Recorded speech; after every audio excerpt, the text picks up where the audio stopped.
Pinarangalan ng Bulong-Pulungan Media Forum si Pangulong Noynoy Aquino na Outstanding Exemplar Award Man of Steel sa Pasay City. Pinarangalan din si Justice Secretary Laila de Lima ng Exemplar Award for Courage and Integrity. Pakinggan po natin ang talumpati ni Pangulong Aquino. Hopefully, NLEX and SLEX, the connector, will also be up and running by that time, and the TPLEX. No? Now, more importantly, is the airports will be substantially finished. Airports, plural, no? Panglao, Mactan, and so many others. No? Yung at least the start of the light rail systems. But these are important by and of themselves. But I think more importantly is I really want an expression to see, the expression in the faces of our people, the can-do attitude, that nothing is beyond our grasp and our reach. And that is what I'm hoping to see, hopefully, not just the day before I leave, but more importantly, after I leave, that it continues and becomes stronger. Thank you, Mr. President.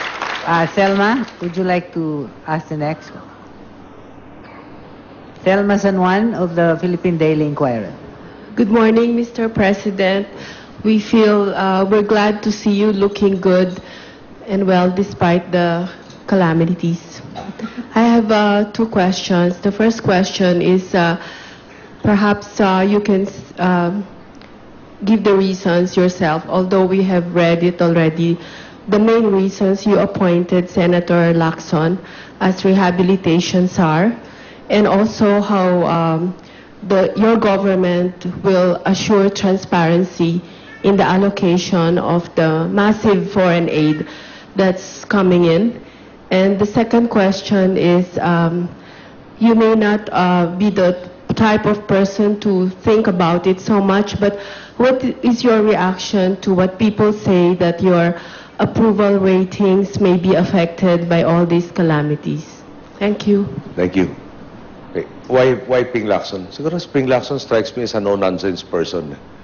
The members of the cabinet have their normal functions. Then you also have the imperative to get our people back in a better condition at the soonest possible time. So there is parang the attention is divided between the two obligations right off the bat. Now, having Ping Lacson at the center, wherein he's a no-nonsense guy, focused solely on Yolanda's rehabilitation, will undoubtedly achieve the targets sooner. And that is, I guess, the primary reason why we looked at the unique capabilities of Mr. Lacson, Senator Lacson, to be able to deliver. Okay, yung transparency, especially for international aid, and also the other expenditures of the budget, but for international aid that is coursed through the government, there is a website called FAITH that anybody can access, which shows what has been received and where it has gone to. And that has been up for, I think, about 2 weeks or so. Now, the third question, my approval ratings will go down or they'll go up. At the end of the day, the only criteria I have is, did I do right? And sometimes the right decision may be unpopular. Sometimes parang conversely, the wrong decision is immensely popular. But I really have to stick with doing what I believe is right. So our people, I believe, are fair judges, and they have been a constant source of support from throughout when we had nothing. And I guess they will, I expect that the numbers will rebound in case they do go down. But that is not the important thing. The important thing is, will our people see me as doing that which is right? And that is what is important to me. Maraming salamat po. Domini, would you like to... Domini Torrevillas of the Philippine Star. Tapos si Donnie. No, Domini first. Ladies first. Sir, you come across as a progressive-minded male, as manifested by your support of gender issues, particularly the reproductive health bill. On my question, Pope Francis has spoken not so much for it, but then you come across to as a very liberal-minded Catholic. So my question now is, what is your thinking on the ordination of women? Are you in favor of it? And are you in favor of gay marriages? So, okay, I'll have a more serious question after you have answered this one. You know, I'm hesitant to answer either question, especially the second part. No, but siguro, can I avoid na lang answering the second part? I made a comment which I think was appropriate, and I made a mortal enemy of somebody because of that comment. I don't think I'm qualified to say should women be ordained? No? All those who hold titles of Doctors of Divinity will question my competence in answering that question. But suffice to say, I've seen a lot of nuns who became leaders for their parishes and who really made the kingdom of God more apparent by their activities and their presence than some of those more titled individuals. And parang women, especially for the various parishes, to be in a more decisive positions or in more stronger leadership positions is, I think, warranted, especially by the historical precedent. What have they demonstrated? So, as a priest, I don't know if I'm qualified to answer that. But as leaders of their parishes and their communities, and as positive, and in a sense, parang, siguro let me put it to you this way, when I was running for congressman in Tarlac, you talk to the mothers' clubs. When they say yes, you can count on it forever after. When you talk to some of the barangay captains who happen to be male, you talk to them in the course of the campaign, mga 5 times, and you aren't sure up to election day whether or not they are with you. So my experience, especially with women in public service, has been very, very positive. Okay. So can we go to the more important question? Or the more serious question? The more serious question, though. About gay marriages, sir? I stated before, that parang on one side of me says, yung human rights are supposed to be universal. On the other hand, I can't help, parang, if we go into gay marriages, then syempre the next step will be adoption. And I don't know if, I still have to look at it from the child's perspective. Is that something that that is desirable in an environment for a child? In understanding the world, to induce more confusion. And that particular comment got me into the crosshairs of an individual who up to this day hates me for saying it. Okay, Dom, the serious one. Yes, my second question is, if Manny Pacquiao is proven to have evaded, paying his taxes, will you, and he is meted, I don't know what the penalty would be, would you grant him amnesty? Amnesty is, by proposal by me, has to normally indicate para a class of individuals, para a group. Doesn't refer to normally to an individual. And also Congress has to approve. So, end of the day, parang, I think the lesson has to be that if you are guilty of a particular crime, then the degree, we have to exhibit a degree of remorse. But at this point in time, he says that he has complied with all the requirements. So I think this is crossing the bridge that is too far away. Thank you, Dom. Yan po si Pangulong Noynoy Aquino sa Bulong-Pulungan Media Forum kung saan nga siya pinarangalan kasama ang iba pang miyembro ng kanyang gabinete. Kabilang na si Justice Secretary Laila De Lima at si BIR Commissioner Kim Jacinto Henares, DOST Secretary Mario Monteo at iba pa. Sumagot din sa ilang tanungan si Pangulong Aquino at kung saan dinipensahan niya yung pagkakatalaga kay dating Senador Panfilo Lacson bilang Reconstruction Czar. Ayon sa Pangulo, wala siyang ibang naiisip na ibang akma sa trabaho dahil sa hindi matatawarang integridad ni Lacson bilang dating pulis at dating mambabatas. Makakaasa raw ang Pangulo kay Lacson na tiyak na mapupunta sa mga tunay na nangangailangan ang mga tulong na bumuhos mula sa loob at labas ng bansa para sa mga naapektuhan ng bagyong Yolanda. Samantala, binigyan po ng Malacanang ng hanggang katapusan ng linggo ang nagbitiw na si Customs Commissioner Rufy Biazon para lisanin ang kanyang pwesto. Kasabay po ng kanyang pagbibitiw, iginiit niyang wala siyang kinalaman sa pork barrel scam at ayaw raw niyang madamay sa kontrobersya ang kanyang pamilya at maging si Pangulong Noynoy Aquino. Balita hatid ni Sandra Aguinaldo. Todong ngiti pa sina Pangulong Aquino at Customs Commissioner Rufy Biazon sa litratong ito sa pulong nila sa Malacanang. Nakipagkita si Biazon sa Pangulo para formal na magbitiw bilang Customs Chief matapos mapabilang sa mga sinampahan na reklamo kaugnay sa Pork Barrel Fund na napunta umano sa NGO ni Janet Lim Napoles. Gusto raw niya ipakitang hindi siya kapituko sa pwesto. I have to do what is fit to the standard of what a Biazon is. One who is as dedicated to honor as he is to duty. It is therefore my decision to irrevocably tender my resignation as Commissioner of Customs. It is a decision that I am at peace with. Nais din daw niyang hindi madamay sa kontrobersya ang Pangulo, pati na ang kanyang pamilya. Special mention pa ang kanyang ama, si Representative Rodolfo Biazon, na isa sa mga sundalong na natiling kaalyado noon ni dating Pangulong Cory Aquino sa kabila ng sunod-sunod na kudeta. Kapartido ni Pinoy ang mag-ama. My own father served this country for 52 years with untarnished service. I would like to uphold the honor he earned for our name. Wala raw siyang sama ng loob sa Pangulo na tinanggap naman daw ang kanyang pagbibitiw at binigyan siya ng hanggang Biyernes para maayos ang kanyang mga aasikasuhin. Pero nang tanungin kung may sama ng loob sa ibang taga-administrasyon, Hindi ko na lang siguro sasabihin yun. I will just give you my trademark smile. may balita raw kasi siyang tila isiningit lang ang pangalan niya sa reklamong isinampa ng DOJ at NBI. Up to the last minute, hindi naman ako kasama. In fact, somebody also told me that some of the affidavits that were supposed to support the complaint against me were dated November 26. The date of the filing was supposed to be November 27. Sigurado raw si Biazon na wala siya naging transaksyon sa mga whistleblower at kay Napoles. Pero kilala raw niya si Napoles dahil dating sundalo ang asawa nito at Marines din tulad ng ama ni Biazon.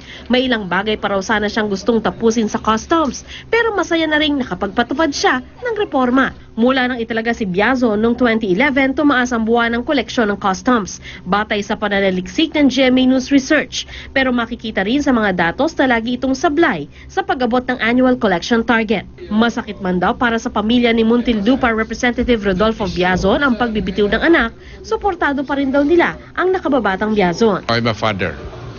I have faith in my son and I have faith in our institutional judicial process. Si House Speaker at Liberal Party Vice Chairman Sonny Belmonte na naunang nagbungkay kay Biazon na mag-resign, ikinatuwa naging hakbang ni Biazon. Naniniwala si Belmonte na biktima lang daw si Biazon ng pagkakataon. And I would like to give the benefit of the doubt to Commissioner Biazon, whom I hold in high esteem, considering the amount involved is also so small and it's a one-time affair. Ang isa pang inireklamo kaugnay sa pork barrel scam na si dating Oriental Mindoro Representative Rodolfo Valencia, muling iginiit na di siya naglaan ng PDAF para sa masaganang ani para sa Magsasaka Foundation Incorporated o MAMFI.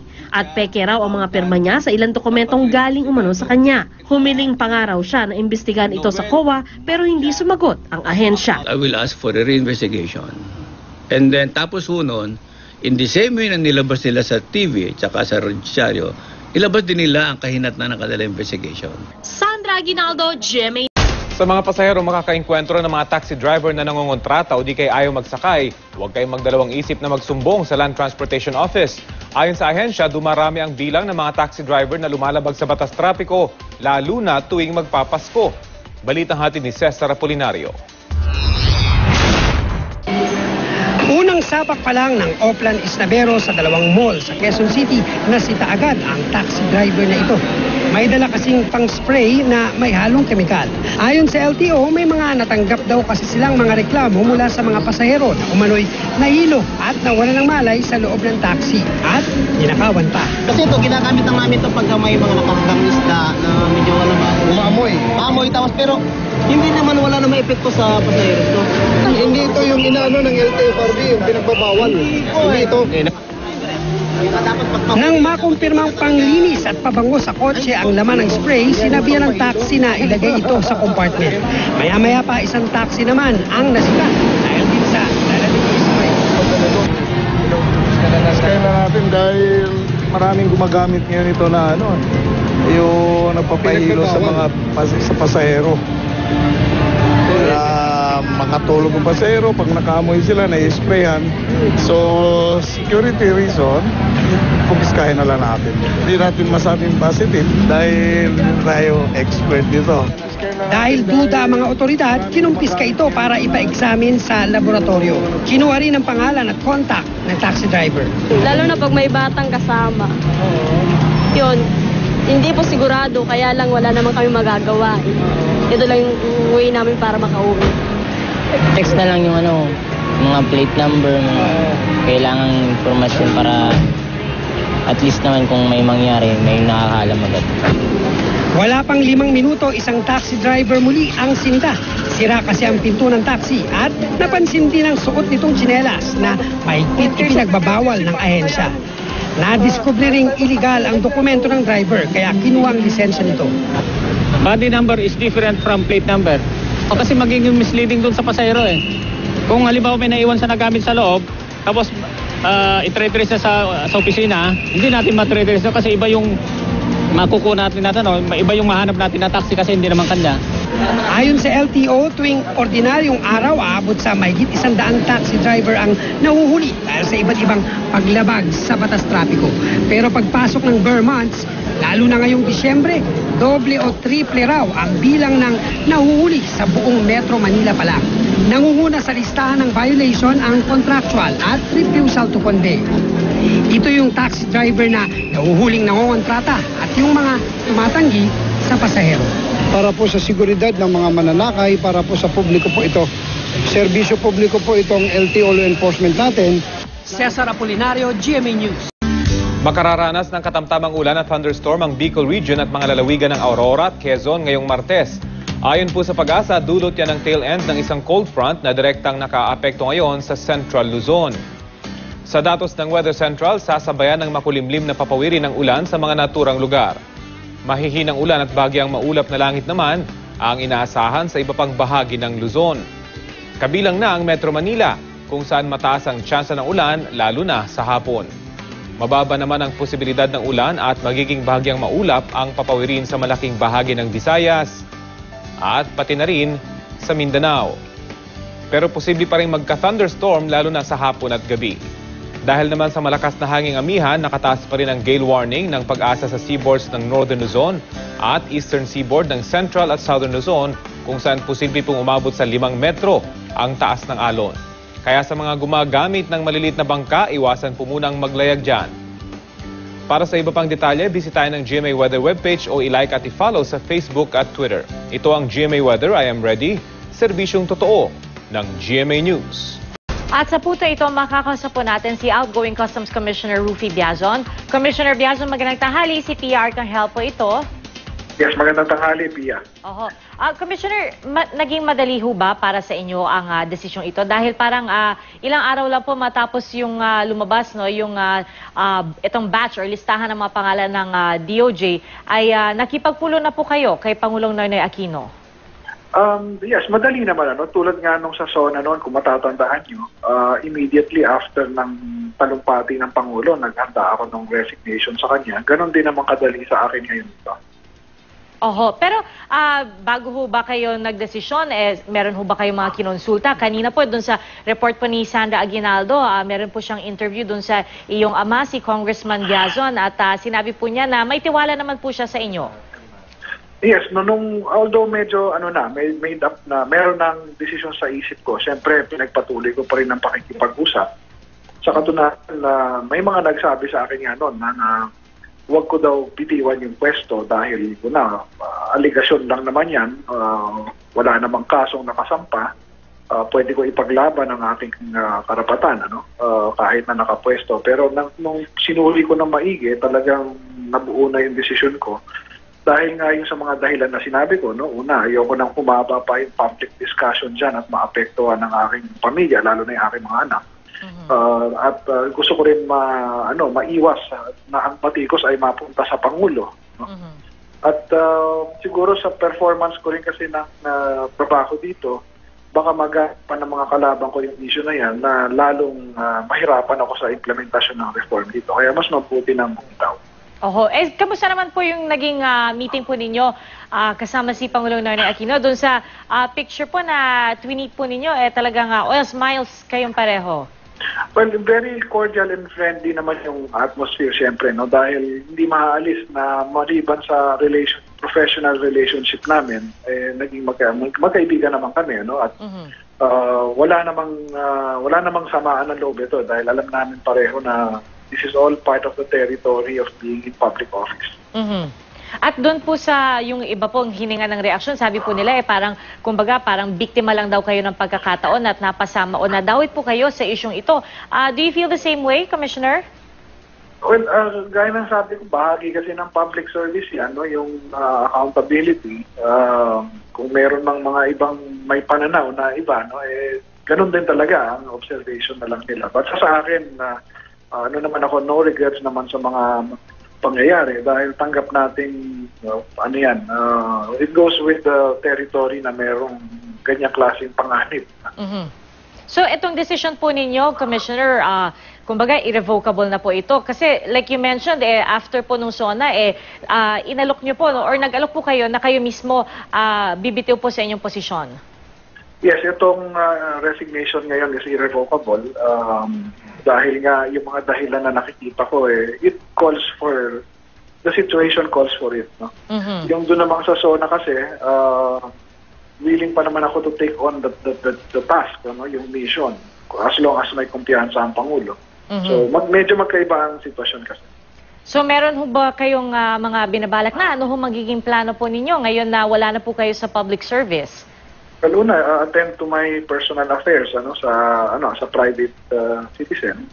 And then plano ko naman tumulong sa opisina ng aking ama. And possibly rin even with the party.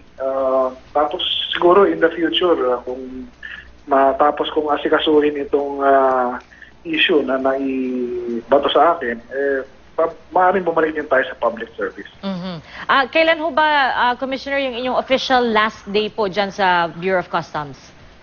Well, pinitingnan pa natin itong wind up ngayong linggo na ito, no? Matapos natin lahat. Alright, Commissioner, maraming salamat po. Meron ho ba kayong mensahe doon sa mga may iwan po sa Bureau of Customs?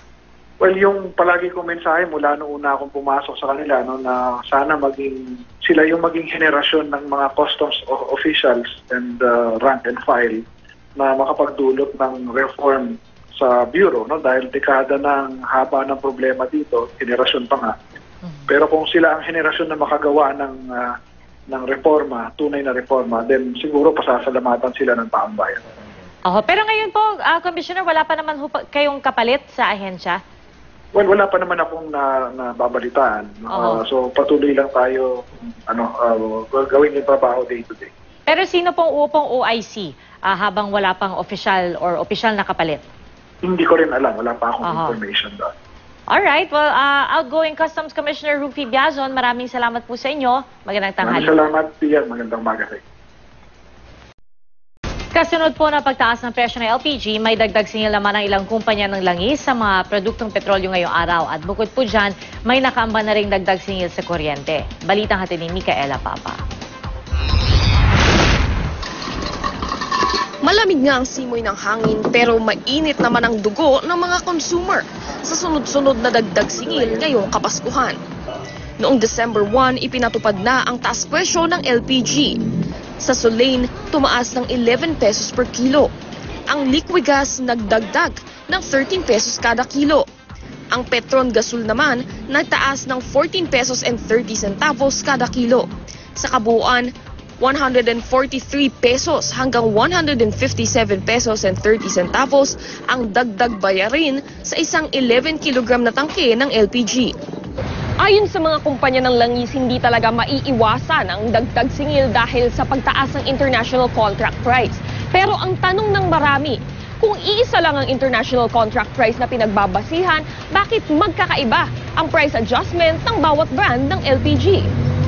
Ayon sa DOE, nagkakatalo lang ang pagkakaiba ng presyo sa magkakaiba ring operational costs ng bawat kumpanya.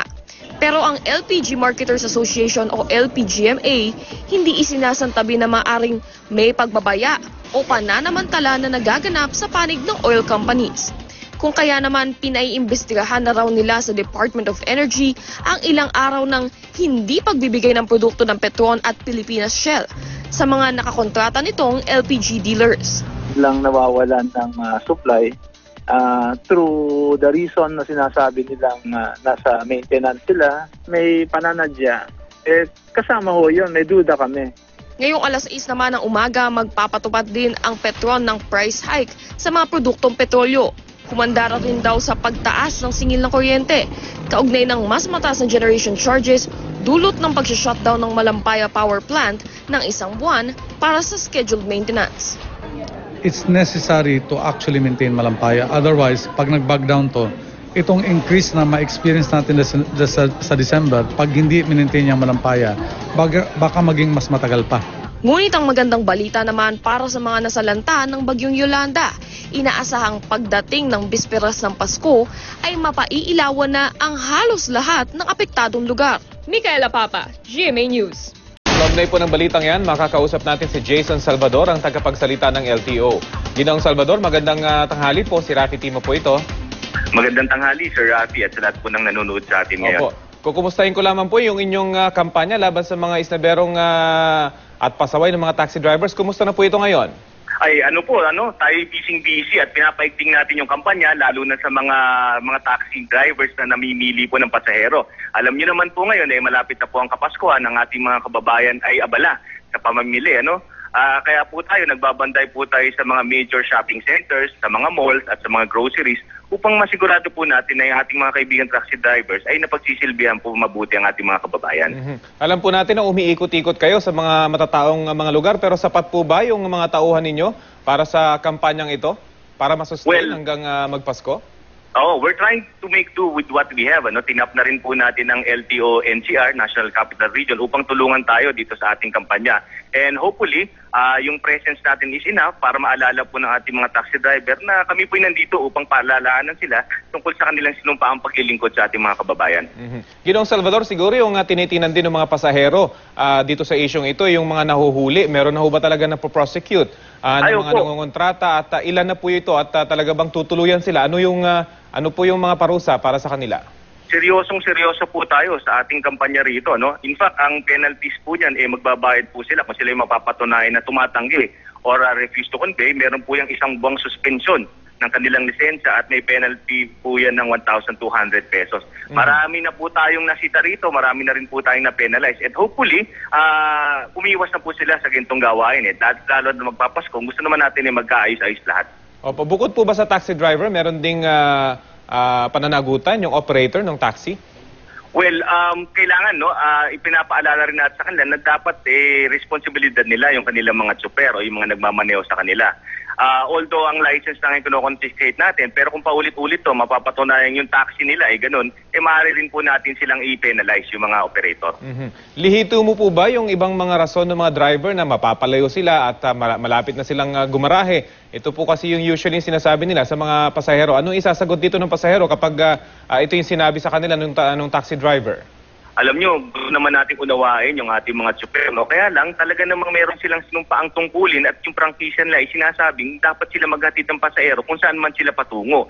Kaya ang dapat sabihin ng mga pasahero natin, kung ayaw na nila magsakay, dapat huwag na po silang pumila at tumiretso na po sila doon sa kanilang mga garahe. Muli po, Ginoong Salvador, ano po masasabi nyo at mensahe po sa mga sumasakay sa mga taxi at sa mga taxi driver na rin po? Ngayon at talaga dumadami na itong mga sumasakay sa mga taxi ngayong magpapasko. Unang-una sa ating mga kapatid na taxi driver, sana alalahanin nila na sila rin, katulad ng mga mananakay natin ay may pamilya rin na gusto makarating ng ligtas at nasa oras sa kanilang mga pinaroroonan. So, kaya paalala natin na hanggat maaari, pagsilbihan natin ang ating mga motorista. Doon naman po sa ating mga mananakay, kung sakali po kayo maka-encounter o mahihirapan sa mga sumakay, maaari nyo po ibigay alam sa amin ito sa opisina po natin, i-report nyo po, kunin nyo po yung mga plaka upang tayo po mapatawag natin sila at ma-actionan agad. Importante po yun, plaka at kung may pangalan yung driver doon. Kasi usually nakasulat ito sa kanilang minamanehong taxi. Tama po yan, Sir Rafi. Visible naman po yan para easily identified natin kung sino talaga yung super na yon during that time. Alam naman po natin, paiba-iba po naman na nag-duty mga taxi kasi 24 hours yan. Para specific po yung reklamo na maihahain natin. Okay, sige po. Maraming salamat. Jason Salvador, tagapagsalita ng LTO. Magandang tanghali po sa inyo. Magandang tanghali din po. Nasugatan ng isang binatilyo matapos aksidenteng mabaril ang sumpak ng 5 taong gulang na kalaro ng kanyang kapatid. Balitang hatid ni Kay Butastas ng GMA Bicol.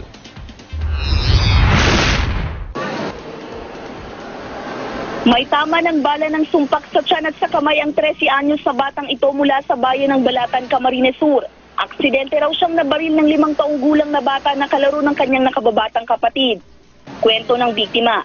Nagpapasok umano ng 5 kalaro ang kanyang nakababatang kapatid sa kanilang bahay nitong Biyernes nang mangyari ang insidente. Pinaglaruan umano ng kalaro ng kanyang kapatid ang sumpak na pagmamayari ng kanilang tatay. Nang bigla itong pumutok at tinamaan siya. Bukod sa tiyan at kamay, mahigit 50 tama ng pellets din ang tumama sa kaliwang braso ng binatilyo. Nagpapagaling na siya sa ngayon sa isang ospital. Maging ang 5 taong gulang na bata, nagtamo din ng ilang tama. Hanggang sa ngayon, di pa malaman ng pulisya kung paano natamaan ang 5 taong gulang na bata. Pero anila, wala raw bantay na magulang ang mga bata sa loob ng bahay. Siya pang piga-identify tapos na kami duman sa crime scene. Inaresto raw nila ang ama ng batang nabaril para sampahan ng kaso. Pero itinanggi naman ng ama ng biktima na sa kanya ang sumpak. Kibuk, bilin lang. Kaya sabi niya, balikan na daw niya. Niya din naman nagbalik. Bukod sa sumpak, nakakuha rin ng kalibre 22 sa Magnum revolver sa bahay. Sasampahan ng pulisya ang ama ng biktima ng reklamong reckless imprudence resulting in physical injury. Sasampahan din siya ng reklamong illegal possession of firearms. Hindi nagbigay ng pahayag ang iba pa nilang kaanak. Kay Butastas, GMA News. Patay isang pasahero matapos barilin sa loob ng isang jeep sa Pasay City. Inaalam na kung sino at ano ang motibo sa likod ng krimen. Balita natin ni Haji Rieta. Duguan at wala ng buhay ang lalaking ito sa loob ng isang pampasaherong jeep matapos pagbabarilin sa bahagi ng Arnaiz Avenue Corner Libertad Street sa Pasay City pasado alas 11 kagabi. Kinilalang biktimang si Richard Carrasco, 32 taong gulang. Kwento ng driver ng jeep. Narinig ko lang po, para niya. Minto ako. Tapos, may nakaano sa motor. Maano ko, akala ko kung ano lang. Narinig ko putok na. Dahil sa takot, napatalon daw siya sa kinaupuan at saka tumakbo para humingi ng tulong. Pero nakabulagta ng binaril na pasahero habang sugatan naman ang isang babaeng sakay din ng jeep na tinamaan sa paa.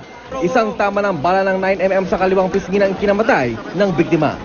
Hindi naman makapaniwalang nanay-nanay ng biktima dahil kilala raw itong mabait sa kanilang lugar. Mayroong, hindi ko rin alam kasi minsan, yung bata kasi na yan, paglasing makulit eh. Kaya nga kulit, tawag namin. Minsan yan, napupulot lang namin yan sa kalye pag sobrang lasing. Ano po pagkakilala? Nang huli po kaming magkita niyan, nung bago magbotohan. Sabi niya sa akin, kasi tatakbo akong kagawad, sabi niya sa akin, yan muna pag nakausap ko yung mga tropa ko, sabihin ko, iboto ka. Eh, buhat noon, hindi na siya namin nakita. Ano yung mga tinitignan yung angulo? Hindi pa natin matyak, kaya kailangan laliman pa natin ng usong investigasyon kung ano motibo bakit pinatay yung biktima. Tingin nyo galit dahil sa itsura ng pagkakataon? As of this time, hindi ko pa masabi galit agad o kung ano pa man. So, we need to conduct more investigation para ma-establish natin yung motibo. Haji Rieta, GMA News. Inayos at nilinis na po ang pwesto ng mga tindahan sa Divisoria sa Maynila na karaniwan pong dinaragsan ng mga mamimiling gustong makamura lalo na ngayong magpapasko. Mula sa Divisoria, may ulat on the spot si Jay Samal. Jay? Maagang hinanda ng Department of Public Service ang Divisoria para sa pagdagsa ng mga mamimili rito lalo't Pasko na. Ilang fire trucks mula sa Bureau of Fire, Street Sweepers at Green Tent ang dala ng Department of Public Service o DPS sa Divisoria. Pinatabi muna nila sa bangketa ang mga tindahan, sa kanila unti-unting binugahan ng tubig at winalisan ito. Ginagawa nila ito para matanggal ang masangsang na amoy na naiwan ng mga basura. Matapos malinis, inilalatag na nila ang mga tent para pwestohan ng mga nagtitinda at mabigyan ng tamang espasyo ang mga sasakyan. Pasado alas 9 naman ng umaga na mag-setup ang ilang tindahan. Ayon sa mga tindero at tindera, mamayang hapon pa naman daw dadami ang tao kaya hindi nila inagahan ang pagtitinda. Gayunpaman, meron na ring ilang mamimilin ang naririto. Kilala ang Divisoria sa samot-saring paninda na may mabababang presyo kaya dinadagsa ng mga mamimili. Pero kahit mura na ang mga paninda, uso pa rin ang tawaran dito. Kaya kapansin-pansin naman ang kakaibang signboard ng aling ito na bawal daw ang mangulit. Nahanap naman namin ang ilang tindahan na nasunog sa bahagi ng Divisoria kamakailan lamang. Ang mga laruan dito, gaya ng tau-tauhan, mga insekto at trumpo, hindi ibinebenta ng kada piraso, kundi kada kilo. Ang pinakamurang laruan ay nasa 90 pesos ang 1 kilo. Ayon naman sa aming nakausap na isang tindero, humina na raw ang bentahan ng Christmas decorations, kaya naman tila mapipilitan silang magbaba ng presyo. Samantala, nagkalat din ang mga pulis sa lugar para magbantay sa seguridad. Ate, di ba kilala yung Divisoria na para pwede makipagtawaran? Bakit yung sign nyo doon, wag makulit bargain? Ano ibig sabihin mo? Ano po kasi ano yan pag marami po, marami. Pag marami pwede, pero pag isa-isa lang? Hindi na. Okay lang yung 150 lang. Mamimili. Para saan? Para sa paninda. Paninda, hindi para sa Pasko. Para din sa Pasko. Okay, dito namimili. Mura kasi. Mura tapos magaganda yung quality.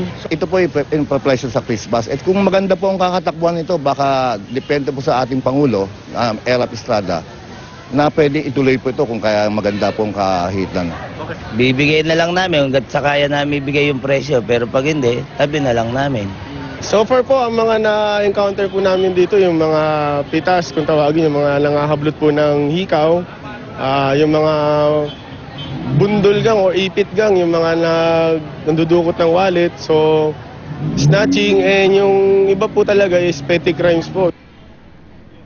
Ngayong tanghali naman ay bukas na ang mga tindahan dito sa Divisoria, kaya unti-unti na rin dumadami ang mga tao at mamimili rito. Ngunit doon sa mga major thoroughfares, katulad ng Recto ay maluwang ito at nadadaanan ng mga tao, pero doon sa mga looban katulad ng Ilaya, doon ay halos hindi na mahulugang krayom ang dami ng tao. At yan muna, latest mula dito sa Divisoria. Balik sa iyo, Pia. Maraming salamat, Jason. Pinag-usapan ng ilang lokal na opisyal ng Palawan at ng mga ahensya ng gobyerno ang mga prioridad para sa rehabilitasyon matapos hagupitin ng bagyong Yolanda. Ang pulong ay pinangunahan ni DILG Secretary Marojas at DSWD Secretary Dinky Suliman. May ulat on the spot si Cesar Apolinario. Cesar? Alam mo ngayon ay patatapos lang ng grupo na mag-ikot sa ilang barangay dito sa Coron at inalam nga yung mga kailangan pang gawin. Although ito yung pinakaunang beses na pagpunta rito ng administrasyon na tumutulong nga sa pag-rehabilitate at pamimigay ng relief goods dito sa mga residente dito sa may Palawan. At kanina ay nagkaroon ng meeting sa pangunguna ni DILG Secretary Marojas at DSWD sa mga LGU naman, kasama dyan ang gobernador ng Palawan at dalawang mayor naman, kabilang dyan ng Coron, ang Busuanga at ang Pulyon. At sinabi na nga nitong mga nasa LGU yung mga problema at yung kailangan talagang i-rehabilitate, kabilang dyan yung ilang mga eskwelahan na wala, at ilang mga infrastructure na kailangan i-rehabilitate. At na rin yung sinasabi nilang tourism, dahil ang tourism ang pinaka-importante talaga rito. Kailangan itayo muli yung tourism dito sa Palawan. At kanina, nung sinanong ng media itong si Secretary Marojas tungkol sa pagpasok naman ni Senador Ping Lacson, ang tugon dito ni DILG Secretary Marojas ay welcome yung pagkakapwesto kay Senator Ping Lacson bilang rehabilitation bar na siyang bumuno sa rehabilitasyon ng mga lugar na nasalanta ng bagyong Yolanda. Ayon kay Rojas na isa sa tatlong namumuno at nagpalakad sa operasyon mula na simula ang recovery and relief sa mga lugar na nasalanta, dahil ayon sa kanya ay malawak umano ang experience ni Senator Lacson, lalo naging PNP chief at ang senador at matagal na rin sa serbisyo publiko. Sinang-ayunan ito ni DSWD Secretary Dinky Suliman. Ayon sa kanya ay magpapatuloy pa rin ang kanilang trabaho at tutulong pa rin sila, lalo gamayin nila ang trabaho dito sa mga lugar na nasalanta. Ang magandang balita para ayon kay Secretary Marojas ay ang pagpupulong ng mga international agencies and foreign donors na nag-pledge na ng tulong. Magaganap daw yan na anytime this week or next week, kung saan ay pinalatag na raw ng gobyerno yung mga kailangang gawing rehabilitasyon sa mga lugar na nasalanta at yung mga pamilya na kailangan tulungan at yung gagawin na rin sa mga nasirang gusali at pag-aari ng gobyerno. At ito, pag nailatag na to, saka na magsisimula yung sinasabing rehabilitasyon nga. At mabibigay na rin sila ng kumbaga toka-toka ito, Rafi. Dahil nais ng gobyerno na maging transparent sa lahat ng bagay at nang makita rin ang lahat ng mga nagawa na. At sa ganitong paraan daw, Rafi, ay sinatag naman ang kailangan gawin pa, kabilang dyan nga yung rehabilitasyon ng mga infrastructure. Pag-uusapan din daw dito ang nararapat na gawin para makabangon ang mga kababayan natin nilumpo ng Bagyong Yolanda. At dahil kailangan ma-consolidate lahat ng mga importanteng unahin bago ang pulong na yan, kanina nga ay lumibot na itong grupo at kinonsolidate na yung mga informasyon. At ngayon, Rafi, nakasakay kami sa plane, private plane ito, papunta ng Kalibo at doon naman ay pupulungin ng mga local government doon at bukas naman ay pupuntahan yung nasirang lugar doon dahil sa oil spill. Rafi? Maraming salamat, Cesar Apolinario. Isang pulis din ang patay sa pamamaril sa Pasay City. Bago bawian ng buhay, nasabi pa ng biktima kung sino ang bumaril sa kanya. Nagbabalik si Haji Rieta.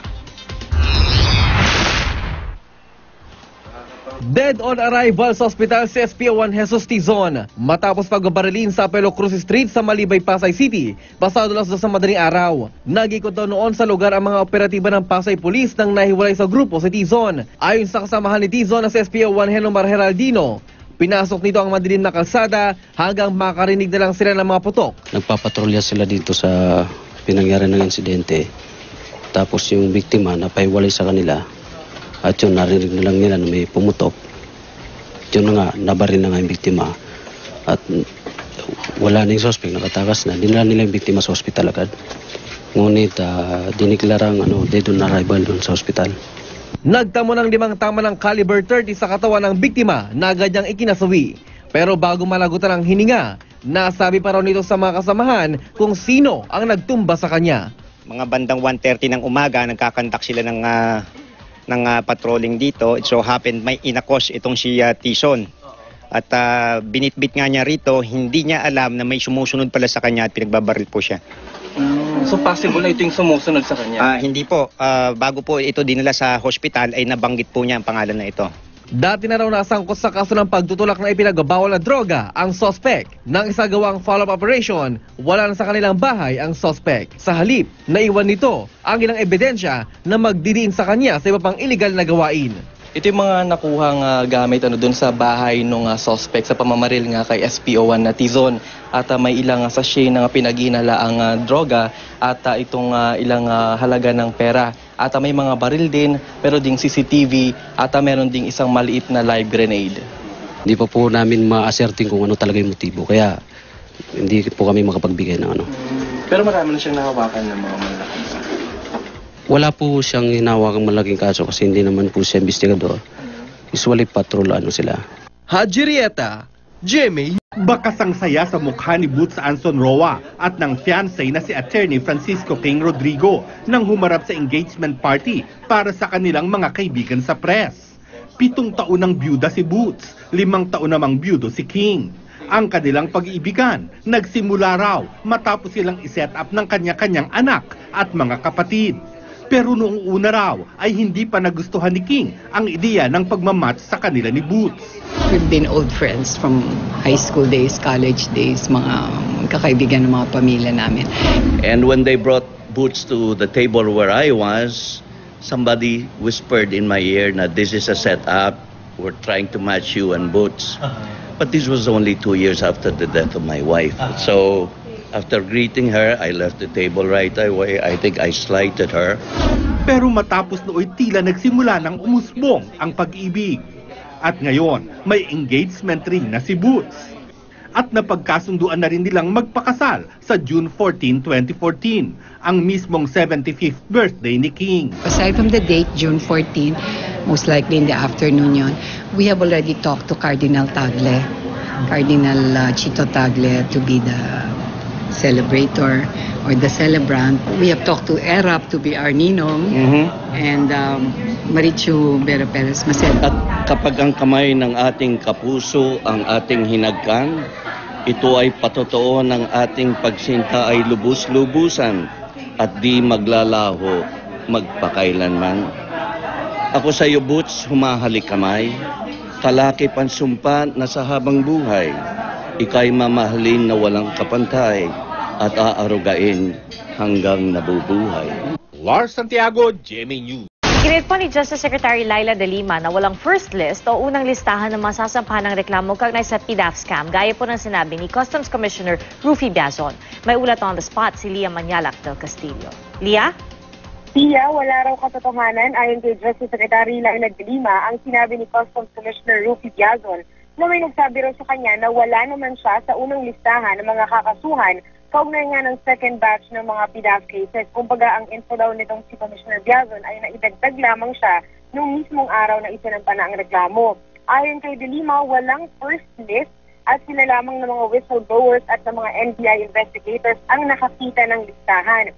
Naging isang araw si Biazon sa mga sinampahan ng reklamong malversation, graft and fraud practices at direct bribery dahil na kumpleto ng NBI ang 4 na requirements. Kabilang dyan ang pagpapatunay na pondo mula sa PDAF ang nagamit niya at naging conduit din ang mga NCO sa Polis at mayroon ding suporta ng testimonya ng whistleblower na si Ben Harloy at may nakuha sila mga dokumento mula sa Commission on Audit. Sa kabila niyan ay pinupuri naman ni De Lima ang naging hakbang ni Commissioner Biazon na nagbitiw sa pwesto kahapon dahil pagpapakita raw ito na may delikadeza ito. Tinanong pa ni De Lima kung sino raw ba ang nagsabi kay Biazon na may sinasabing first list.